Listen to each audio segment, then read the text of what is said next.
Hello everyone, how are you doing today? My name is Pastor Jesse. I want to welcome you to my podcast.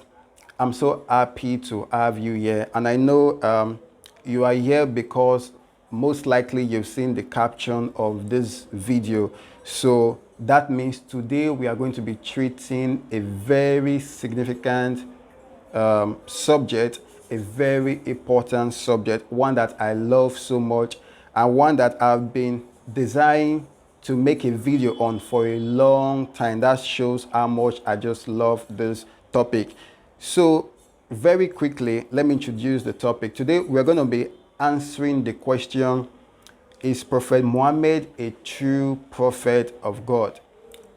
You know, I don't know what inspired you to click on this video, but I want you to watch this video with an unbiased mind. You know, so many of you might not know me, but I'm not just a regular person. I'm a theologian, so I'm skilled in the topic of religion. I'm very skilled in the topic of Islam and the topic of Christianity. So I'm going to be basing my whole analysis, you know, on the Islamic sources and the Christian sources. So I just want you to be unbiased, you know, and to give me the benefit of a doubt as I answer this question. So we are going to be talking about Prophet Muhammad, peace be upon him, one of the most influential and significant religious prophet in the history of mankind. You know, many years ago, God gave Prophet Muhammad a message, you know, which will later be compiled into the Holy Quran. And God instructed that that message will be the message for mankind. So that is the story of Islam and Prophet Muhammad. You know, but there is so many arguments over his genuinity. You know, there's a huge sectors of Christianity who do not regard him as a true prophet of God. So that's one of the reasons why today we are going to be looking into Prophet Muhammad and answering the question, is Prophet Muhammad a true prophet? So for today's video, I divided it into 3 sections. So I'm going to be going to the sections very briefly. So I want you to pay attention. So the first session, I said, why is this an important question? Why should the question matter to you? You know, many of you are wondering, why is this an important question? Well, it's an important question because it's religion. I like to be fascinated about religion discussion. You know, don't you want to know? You know, I know many of you. Listen, in the world today, there are so many things to take your attention, so many things to take your cares, you know.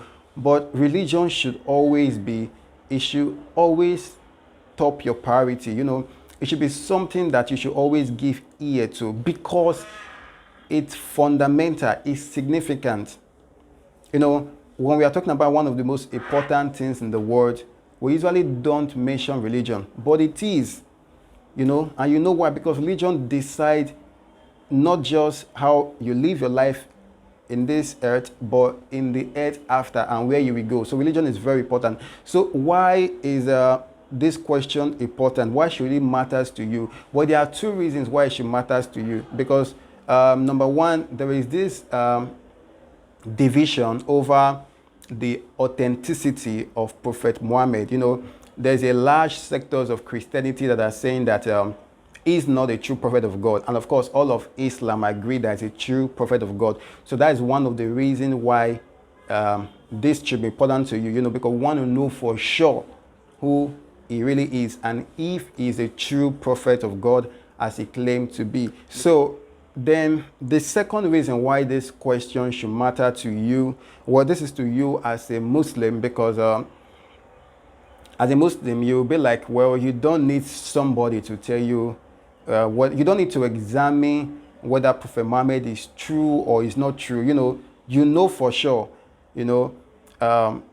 whether he's true. You know for sure, sorry to say that, Prophet Muhammad is a true prophet. So you believe for sure. So you'll be wondering, why should I watch this video?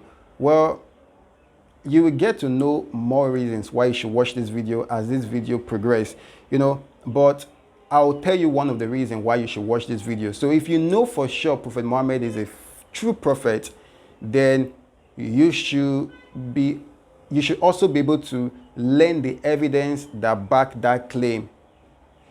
So you should know not just that he's a true prophet, but why he's a true prophet, and vice versa. So if he's a false prophet also, you should know for sure why he's a false prophet. So right now we are going to the section B of this video. So we've talked about section A, why this question should be important to you, why it should matter to you. So in section B, we are going to talk about how can we know a true prophet. Well, you might not have thought about it, but this is a good question, a very important question. You know, as I was researching on this topic, I had to come up with this question, like, okay, what criteria, how can we know for sure who is a true prophet? For example, now, I talking to you right now, I'm a human being, right? So when they ask you, how do you know I'm a human being? You know, there are some criteria you use to judge me. Am I right? So not just me as a human being, you know, we can talk about, okay, let me use an example now. Let's say there is a person looking for employment in a very big company, you know. So he goes to that company and they're asking for his qualification. So let's say he brought a qualification that says he's a graduate of one of the biggest universities in the world, maybe Harvard University. You understand? So here is this young person wanting a job and bringing this kind of very amazing qualification.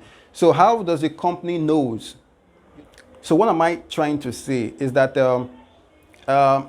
there have to be a way to know. That is my point. There has to be a criteria, you know, for the young person going to look for a job in the Harvard, in a company boasting of a certificate of degree from Harvard University. So there are ways to know, you know, there are ways to verify the result.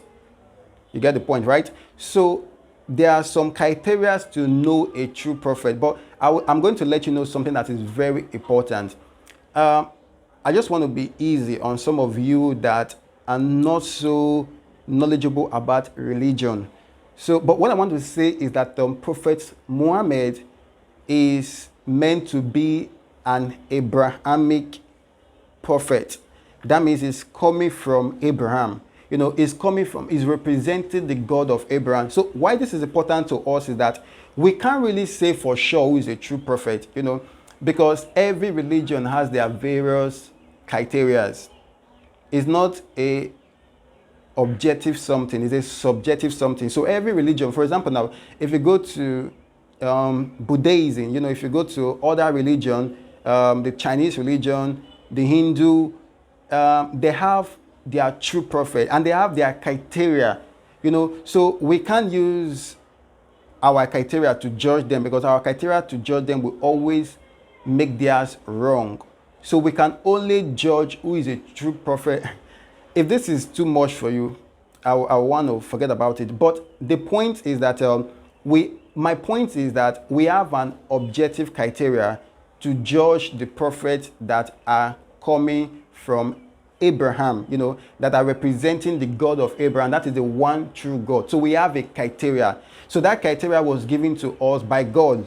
So in this video, I'm going to be stating out those criteria, which you are going to see that they are very amazing. And we are going to be judging Prophet Muhammad by those criteria. So if the God of Abraham, Isaac, and Jacob, you know, if the one true God, the God of Abraham, Isaac, and Jacob, if the one true God really sent Prophet Muhammad, how do we know? So there's a criteria that God gave us, you know, to know the people he has sent to us, because God has to be very, very smart to know that he has to give us a criteria. Because if God does not give us a criteria, anybody can rise up to say they are a prophet. For example, I can rise up to say I'm a prophet, you know, not just talking about regular modern day prophet, but I can rise up to say God has given me the last message I have to give to humanity. So how are you going to know that? There have to be a criteria, right? So now we're going to be going into the criteria to know, you know, a true Abrahamic prophet.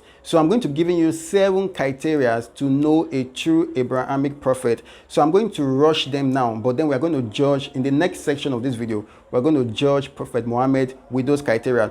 So the first criteria is that number 1, A true prophet must recognize the God of Abraham as the one true God, and must recognize the other prophets and messengers before him. So if a prophet is coming, saying that he represents the God of Abraham, so he has to what? Recognize the God of Abraham as the one true God. I don't know, I hope you understand what I'm trying to say, right? So, for example, now, let's just say, for example, now I'm going to come as a prophet. I want to say God sent me. If I say God sent me, I can't say, well, that God is not the real God anymore. There's a new God. So God sent me to show you that there's a new God. It doesn't make any sense, right? So number 2 criteria is a true prophet must be prophesy. Some of you are wondering, what is the meaning of prophesy? Well, okay, let me tell you now. Let's say many of you now, you might be watching this video. Okay, let's just say that you are at home. Maybe you're at home. Maybe your loved one, your mom, your dad, or your spouse want to send a stranger to you, maybe to collect something from you from the house. So if he wants to send a stranger to you, maybe the person forgets something. So now he wants to send a stranger to you to help him or her collect it. So I want to ask you a question. Is it not, I'm sure that person, before sending you a stranger, will most likely call you beforehand, right? And say, hey, I'm sending a stranger, right? I'm sending so and so person. This is the person's name. So when you see this person, this is how the person look. Am I right? Because if the person doesn't send the stranger, well, number one, you can't be able to tell if the person really came from your spouse or your parents that is sending you that stranger. That's number one. And number two, the person, okay, what if the person decide not to be sending to be calling you before sending a stranger, then that person is going to be exposing you to being like to danger, to being robbed. Just imagine if, okay, whenever maybe your parents send a stranger home to come and pick up something, your parents never inform you. So one day you are going to end up opening the door for the wrong person, thinking that your parents send it. So it's going to be a big risk. So a true prophet must be prophesied. So that is in the Bible, in the Torah, when God sent prophet, God always prophesied beforehand. So God always tells his people beforehand that such a prophet is coming. So that's number 2 criteria. So number 3 criteria, very quickly, a true prophet must be backed up by signs and wonders. Well, in a world whereby everybody is claiming to be a prophet, well, there have to be something to show for it, right? There have to be something miraculous to differentiate you from regular people, right? I don't know if you get what I'm saying. If you say you are from God, you have a message from God, signs and wonders ought to follow you. Signs and wonders can be in different ways, but my point is you have to move in the power of God. So a true prophet must be backed up with signs and wonders. So the 4th point is a true prophet message must not contradict the commandment or laws of God. So when a true prophet is coming, this is number 4 criteria, a true prophet that is coming that is representing the Abrahamic God, it can't come with a different contradicting message to what God has given Abraham before. I don't know if you get the point. Okay, let me give you, for example, now. As someone that I recognize the God of Abraham as the only true God. So the God of Abraham is the only true God. So imagine I told you I'm a prophet and I came with a message and you asked me, what is that message? I said, well, there are 5 true gods now. There's no longer one true God. So that's a direct contradiction, right? So, okay. Sorry, to be precise, that's not exactly what I meant here. But what I meant here is must not contradict the laws of God. So the laws of God means that God has given us commandments. For example, okay, yes, it doesn't contradict. God has given us commandment like thou shalt not worship any other before me. So if I'm giving you a message, it cannot contradict, right? So that is one of it. So number 5 criteria, a true prophet message must not contradict the messages and messengers before him.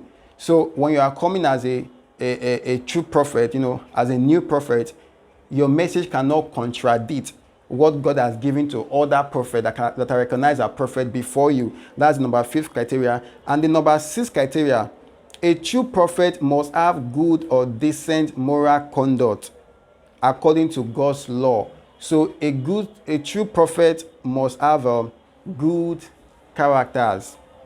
He must, all his characters, it's good for me to specify this. It's not that, the Bible let us know that no one by work can exactly be perfect, So people are always going to end up breaking God's commandments, But nevertheless, we still expect a prophet of God, a true prophet of God, to be very good at keeping God's law. Yes, even though not perfect, because the Bible says no man can be perfect. Only one person, according to the Bible and the Quran, has ever been perfect, and that person is Jesus.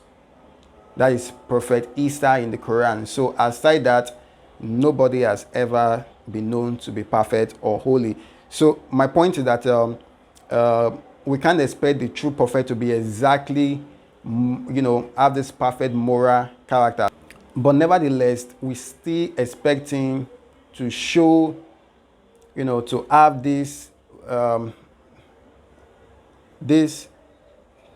you get the point anyway, to show good characters. So number 7th criteria is what fruit does his message produce? The Bible told us something that Jesus said. It says, how are you going to be able to tell people, that are bad prophets? He said, by their fruit you shall know them. You say, what is a fruit? A fruit is, for example, now is what we call, it can also be like red flags in relationship. Many of you know relationship very well. So you have what we call red flags. So red flags are those fruits you see in a relationship, is more defined as those characters you see your partner display, and you say, no, that is a bad fruit. But that is not what I'm saying here. I'm not talking about the characters of the prophet now. I'm talking about the fruit of his message. When his message is preached, when his message go around, a community, what fruit does this produce? So these are our 7 criteria. So right now we are going to be going to section C of this video. I'm so happy you stay in this far. So I hope you agree with these criteria. I hope you honestly, you have to agree with the criteria because the Bible gave us those criteria, and they are fair and unbiased criteria. So in the section C of this video, so we're in the section C now, so we are going to be judging Prophet Muhammad by the criteria listed in section B. So we're going to be judging Prophet Muhammad by the 7 criteria. So in the section C, I says judging Prophet Muhammad by the 7 criteria listed. So is Prophet Muhammad a true prophet of God? So we are going to find out now. So number 1 criteria, I said a true prophet must recognize the God of Abraham as the one true God. I must recognize the other prophets and messengers before him. Well, the Prophet Muhammad recognized God as the one true God. The answer is absolutely yes. Prophet Muhammad was always vocal about that, saying God is the one true God. And he also recognized the messengers before him. When I say the messengers, the previous prophet, the likes of, Moses and every other prophet that come before Prophet Muhammad. So he recognized every one of them. And there are verses for this, if you go to Quran or Surah chapter 3, verses 2 and 3. So it should come on your screen right now. So you are going to see that. And if you also go to Surah 2, verse 136, let me just read that. It says, Surah 2, 136, we believe in Allah and what has been revealed to us and what was revealed to Abraham and Ishmael and Isaac and Jacob and his children, and what was given to Moses and Jesus, and what was given to all other prophets from their Lord. So we make no difference between any of them, and we submit, we Muslims, Prophet Muhammad is talking as a Muslim, submit. So number 1 criteria, pass. So then number 2 criteria, A true prophet must be prophesied. So the question is that, was Prophet Muhammad prophesied? Well, let me tell you something. In case some of you might be wondering, this criteria is not that significant. It doesn't have to be prophesied. Well, anyway, it is. And in case you don't know, the Quran actually also confirms it as a criteria. If you go to your Quran, if you read Quran chapter 7, verses 158, it says, those who follow the messenger and the immaculate one, whom they find mentioned in the Torah and the gospel, which are with them. So in Quran 7, 158, it explicitly stated that Prophet Muhammad can be found in the prophecies of, it can be, it stated that Prophet Muhammad has been prophesied, like I told you, it's a very, very important criteria. So the question is that, was Prophet Muhammad prophesied by those, by the Torah or by the Injil, which is by the Old Testament or the New Testament, or by the Bible? So was Prophet Muhammad prophesied? The answer is absolutely no. So Prophet Muhammad was not prophesied by any Abrahamic prophet. He wasn't prophesied. So there was no hint that God will give a man named Prophet Muhammad a final message and a final revelation to give mankind. Although, I've read just a little bit of theology. I've read a lot of, publications by Dr. Zakir Naik and some other prominent Muslim apologists wanting to show us that Prophet Muhammad was in the Bible, but none of those claims are right. They are all absolutely wrong. And this is just for theology, in case, and if you go to, there is a publication that has refuted all those claims. So Prophet Muhammad wasn't prophesied. So if you go to Apologetics Press, they've refuted every one of the claims of Zakir Naik and other people trying to fit Prophet Muhammad into the Torah or the Injil. So no, it wasn't prophesied. So number 3, a true prophet must be backed up by signs and wonders. So was Prophet Muhammad backed up by signs and wonders? So all over the Bible, the Torah, we see God's prophet demonstrating signs and wonders, the likes of Moses and Jesus, and every one of them, of Elijah, of every one of the prophets. Not just demonstrating signs and wonders, because that is one of the characteristics of God.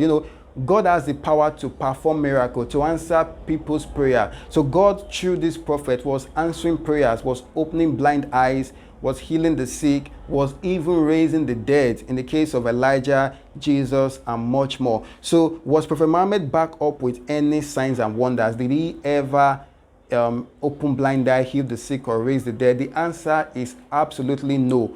Prophet Muhammad was not backed up with any form of signs and wonders.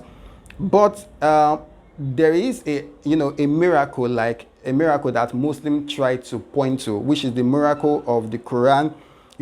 If you go to Quran 70:88 or Quran 8:31, the Quran is described as a miracle. Well, it's true. If God really gave Prophet Muhammad the Quran, it's a miracle, right? Yes, but it's not a sign and wonder. It cannot be classified as a sign and wonder. I will tell you why. Because when God gave Prophet Muhammad the Quran, he's the only one that saw, the angel Gabriel gave it to him, according to Muhammad's claim. So he's the only one that saw the angel. So nobody else was there. So he received the Quran alone without any eyewitnesses. So this means that we cannot consider it as a sign and wonder, because signs is something that is done for everybody to see and marvel at. So Muhammad was not backed up with any signs and wonder. So number 4, a true prophet message must not contradict the commandment or laws of God. So does Prophet Muhammad's message contradict the commandments and laws of God? In case you are wondering, what are the commandments and laws of God? We are talking about the 10 commandments. We are just going to narrow it down to the 10 commandments. Many of you here know the 10 commandments. All those, thou shalt not worship any other God before me, thou shalt not steal, right? Thou shalt not commit adultery. Am I right? So those are, God gave us those commandments. So I want you to judge. Imagine a prophet coming to us and saying, well, I'm a prophet of God. I represent the God of Abraham, Isaac, and Jacob. But God gave me a commandment that say, hey, we can kill now, because the commandment says, thou shalt not kill. This one says, we can kill. So what are you going to say? Or it says, oh, we can commit adultery now, we can fornicate. So what are you going to say? You're going to say, that man must be lying. Why? Because if he really comes from God, he won't go against God's commandment. Am I right? So the Prophet Muhammad message, does he have any message that contradicts? When I say message, any message he preach as a revelation that contradicts God's commandment? Well, I can list the whole of God's commandment. To be honest with you, like for example, to be honest with you, just because of time, I want to narrow it down. I'm not going to go into all of God's commandments, but I want to tell you that Prophet Muhammad had messages that did contradict God's commandment. Prophet Muhammad gave messages that went against the 10 commandments, and I'm not kidding you. So I'll just go straight to the point. For example, in the 5th commandment, commandment number 5, it says, thou shalt not kill. You shall not kill. So a final message was given, to the whole of mankind not to kill.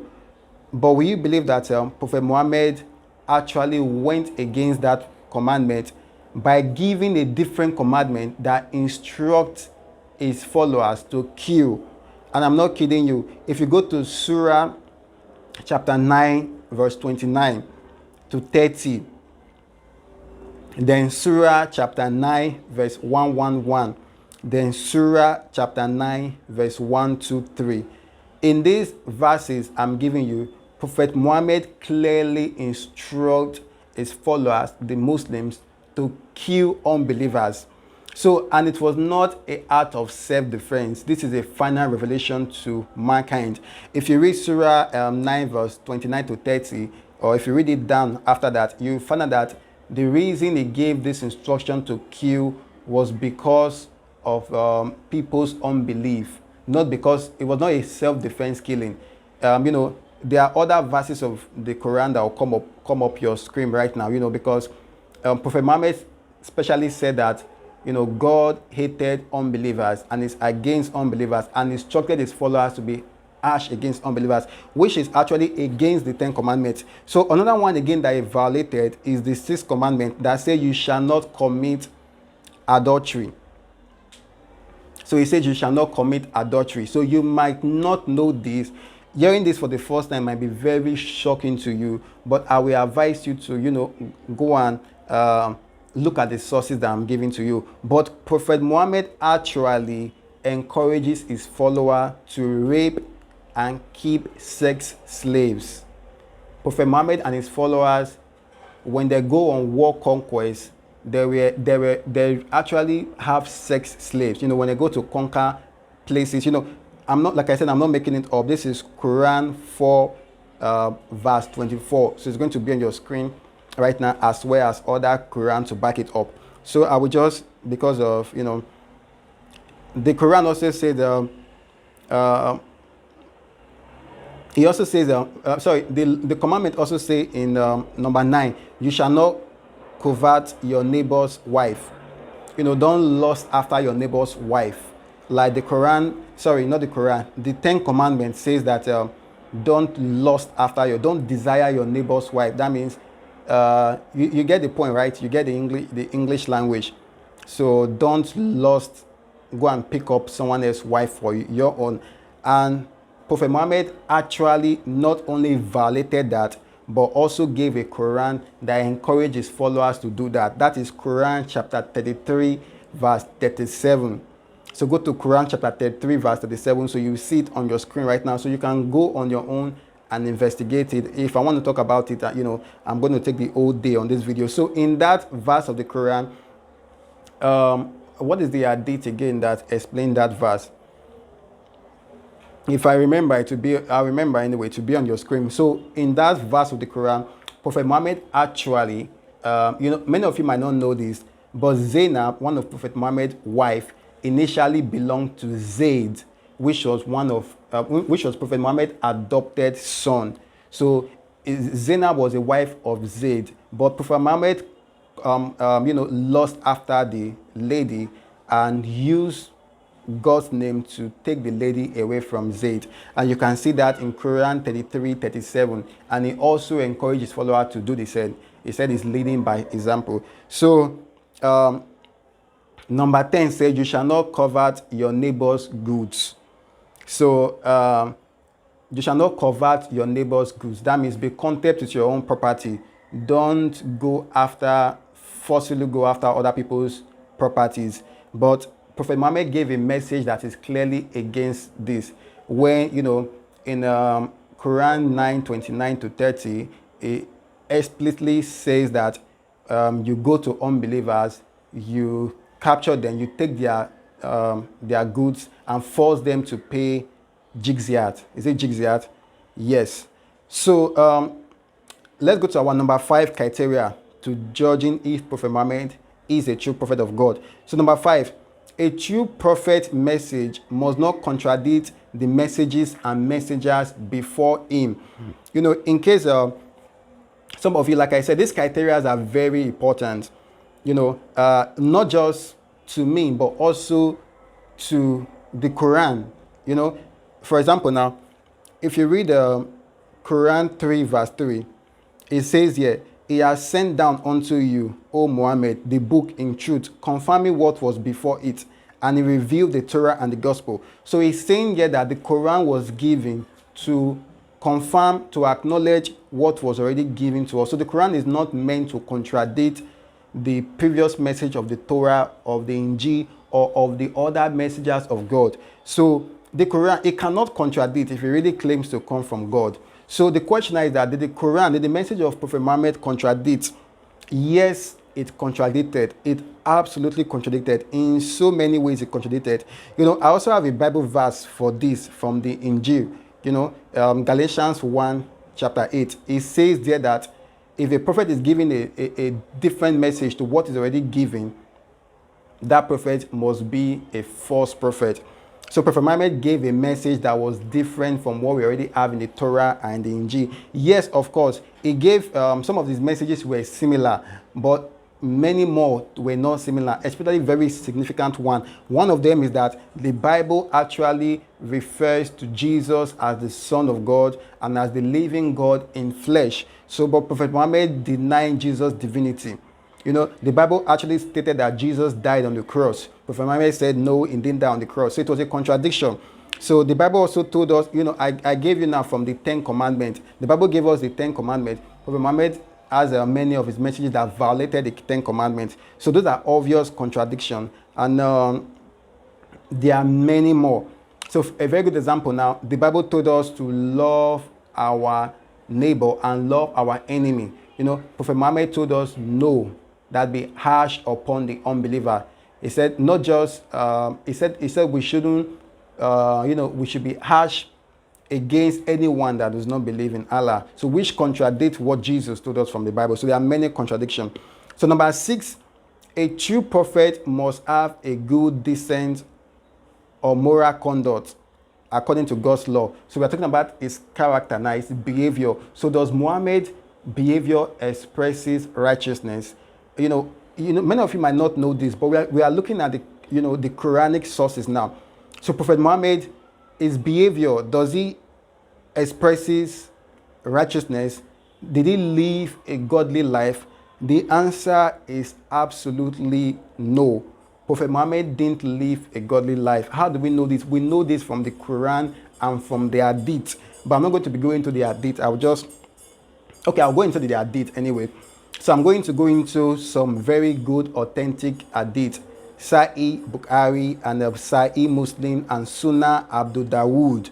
So these are authentic Hadith.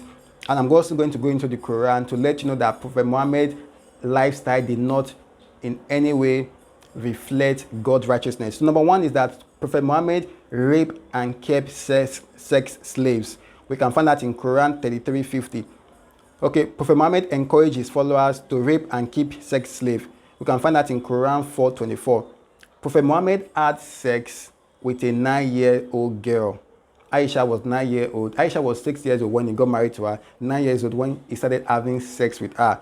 I'm not making it up. You can go to Sahih Bukhari 762-64 or 558 to 36 or Sunan Abu Dawood 2116, or they are all going to be on your screen anyway. So Prophet Muhammad preached religious violence and war. So Prophet Muhammad preached religious violence, violence based on religion and war. That does not reflect, a good prophet should be instead aiming to make peace. So if you go to, I've already given you some of the violent one: Quran 9:29-30, Quran 9:1-3, Quran 5:51. They will all be on your screen. So Prophet Muhammad spread Islam through violence and forceful conversation, forceful converting. So many of you might not know this, but Prophet Muhammad spread Islam through violence. Go to Quran 66:9, Quran 9:5, Quran 9:29, Quran 9:1-3. The Quran cannot lie, right? So you can look at all this in your screen. So Prophet Muhammad snatched the wife of his son, if his adopted son, which is Zayd. I've given you the verses for that earlier. Then Prophet Muhammad commanded his followers to kill Jews and Christians.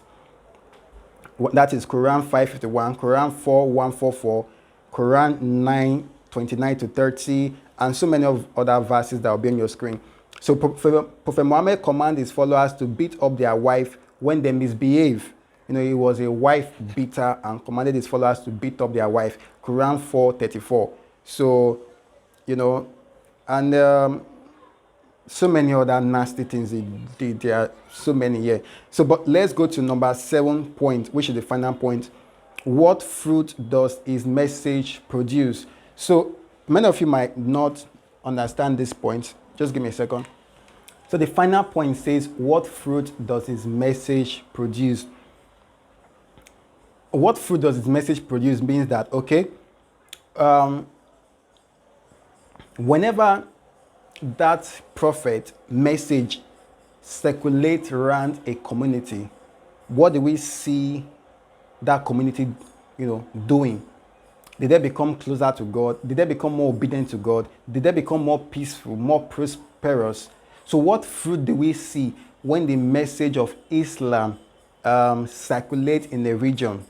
Well, many of you might not know this, but wherever Islam circulates, there is war, there is forceful conversion, there is death for apostasy, there is no peace, there is women oppression, there is human rights violation. Listen, I'm not making it up.